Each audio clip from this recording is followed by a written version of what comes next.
ہم کیسے سیدھے راستے پر آئیں، اصلاح احوال کیسے کریں، تو وہ اللہ تعالیٰ نے بتایا۔ دیکھیں، جو اللہ کا فرمان ہے، جو اللہ تعالیٰ نے قرآن میں فرمایا ہے، یہ اٹل ہے، اٹل قانون ہے۔ اصل میں ہم اپنی جو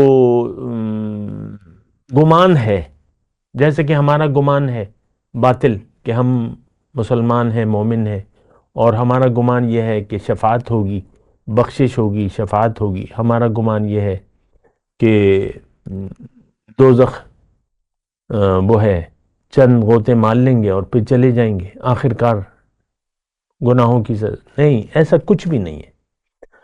یہ ساری باتیں ہیں، یہ مومن گناہ گاروں کے لیے ہیں، دنیا داروں کے لیے نہیں ہے۔ خیر، میں اپنے مضمون کی طرف، الا الذین تابوا واصلحوا، پہلے ترجمہ سن لیں تو پھر بات کو میں بڑھاؤں گا آگے۔ الا الذین تابوا، اصلاح احوال کیسے ہوگی؟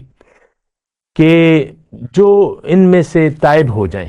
دیکھیں آیت نمبر 145، پھر 146 نمبر، یعنی یہ اصلاح کیسے ہوگی، بچیں گے کیسے ناکامی سے، جہنم میں داخلے سے؟ جو تائب ہو جائیں، یعنی رخ پھیر لیں اپنا،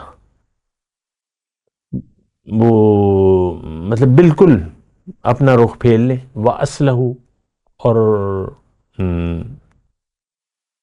اپنی اصلاح کریں، اپنے طرز عمل کی اصلاح کریں، نیت کی اصلاح کریں۔ پہلے میں لفظی ترجمہ کہہ رہا ہوں، اِلَّا الَّذِينَ تَابُوا وَأَصْلَحُوا وَاعْتَصِمُوا بِاللَّهِ، اور اللہ کا دامن تھام لیں، وَأَخْلَصُوا دِينَهُمْ لِلَّهِ، اور اپنے دین کو اللہ کے لیے خالص کر دیں، فَأُولَئِكَ مَعَ الْمُؤْمِنِينَ، ایسے لوگ مومنوں کے ساتھ ہیں، وَسَوْفَ يُؤْتِي الْمُؤْمِنِينَ أَجْرًا عَظِيمًا، اور مومنوں کو اللہ تعالیٰ ضرور عظیم اجر عطا فرمائے گا۔